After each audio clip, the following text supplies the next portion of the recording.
President Biden is making abortion a top priority after signing an executive order that paves the way for Medicaid to pay for out-of-state abortions. Mercedes Schlapp, former White House Director of Strategic Communications and CPAC Foundation Senior Fellow, joins us live from CPAC, Texas now. Mercedes, so great to have you on the program. You heard Joe Biden there talking about the power of the American woman. Won't Democrats learn a lot about the power of the American woman, specifically the power of the American mom, come November?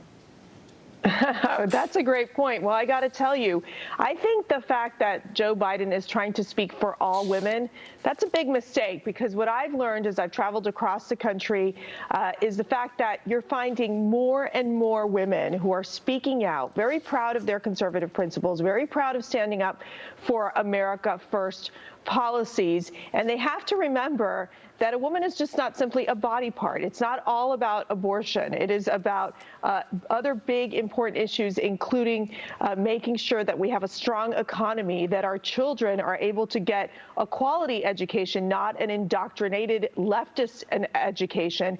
And so I think that the mere fact that Joe Biden is moving forward with an executive order on Medicaid paying for abortions, this is something that the American people reject. They don't want taxpayer dollars going to abortions. And it's something that you're going to see a continued battle as we enter into the midterm elections and into the presidential election year. Yeah, and I think that President Biden there, Mercedes, is assuming that all women are pro-choice. There are a lot of pro-life women out there. The pro-life movement is really run by women. So you bring up the executive order that the president signed yesterday. A lot really happened this week when it comes to the abortion issue. There's also the DOJ suing Idaho over their abortion law, saying that Idaho is violating federal law. Where do you think that's going, and is this a sign of more things to come when it comes to the DOJ? Well, surely you're seeing the divide between the red states and the blue states, and in essence, where they are allowing the voters decide where it stands, and obviously their legislatures decide where the abortion issue will stand. You've seen states like Texas and Oklahoma push for and Mississippi push for the heartbeat bill, and you're seeing more and more of these states move in that direction. Obviously, for the blue states, they're going to move forward with more of a radicalized late-term abortion scenario, which I think is very tragic for the rights of the unborn. And so this battle, as we know, with the overturning of Roe v. Wade, it's going to lie in the states, and it's going to take time, and there'll be some growing pains, as we know, in each of these states. But you'll see definitely the mainstream media pushing this narrative of abortion rights and how it's important to be moving forward in these states. So, you know, this is going to have to, as I said, it's going to have to play itself out in these different states. Obviously, Kansas was a disappointment with the loss of the value them both amendment that didn't pass. So, you know, they're going to have to revisit the pro-life movement. There's going to have to revisit and say, do we go with the heartbeat bill, which is something where a majority of those voters might agree with. And so that's where they're going to have to listen to their constituents and move forward in that direction. Switching gears, Mercedes, the White House now bragging about gas prices dropping 80 cents in 50 days, even though still almost $1 higher than last year. Take a listen to this. Prices are coming down even as Putin's war continues to put pressure on global energy supplies.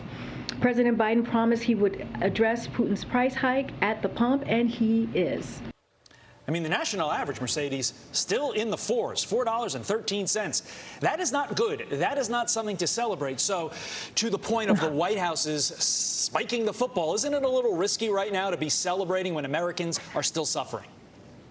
Well, I find that the Biden administration, they've been very much on defense. They have not been able to take control of the situation. Obviously, because of Biden's early actions, he has made America energy dependent and moved away from President Trump's energy independence agenda. And I think that when you're looking at the fact that their focus so much is to try to go beg Saudi Arabia for oil and these other countries, where we here in the United States, I mean, I'm here in Texas, talk about the ability to produce oil and make sure that America doesn't need to depend on foreign resources. That's an outrage. And I think that's why you're seeing that the vast majority of Americans, you know, yes, they blame Putin for what we've seen in a chaotic energy market, but they also blame President Biden and the Democrats' policies, where they're more focused on electric vehicle subsidies, climate change subsidies, which we know are not going to meet the demands, the immediate demands of Americans.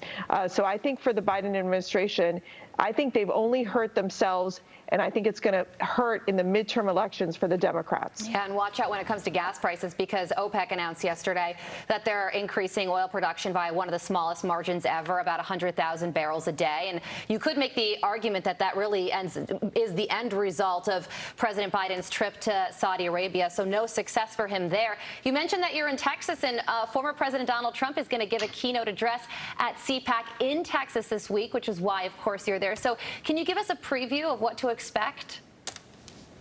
Oh, I got to tell you something. I mean, to bring all of the national conservative leaders under one roof is always an amazing experience. There are thousands of Americans that come to this conference. These are the grassroots activists.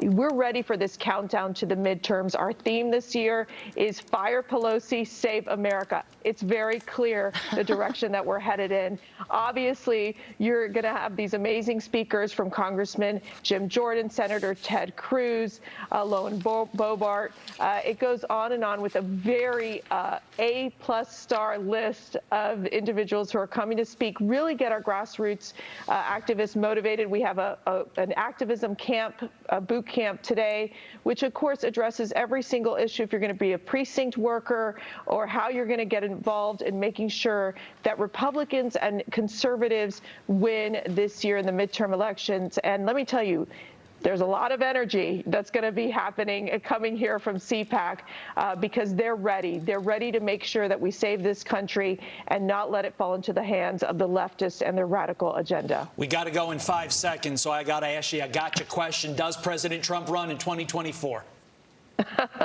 I think yes. I think he absolutely runs. The question also is, will he announce at CPAC? We're going to have to wait. He should announce at CPAC. There you go. Let's see what That's happens. a plug. It could be a big news day. Thanks, Mercedes. Fox and Friends starts right now.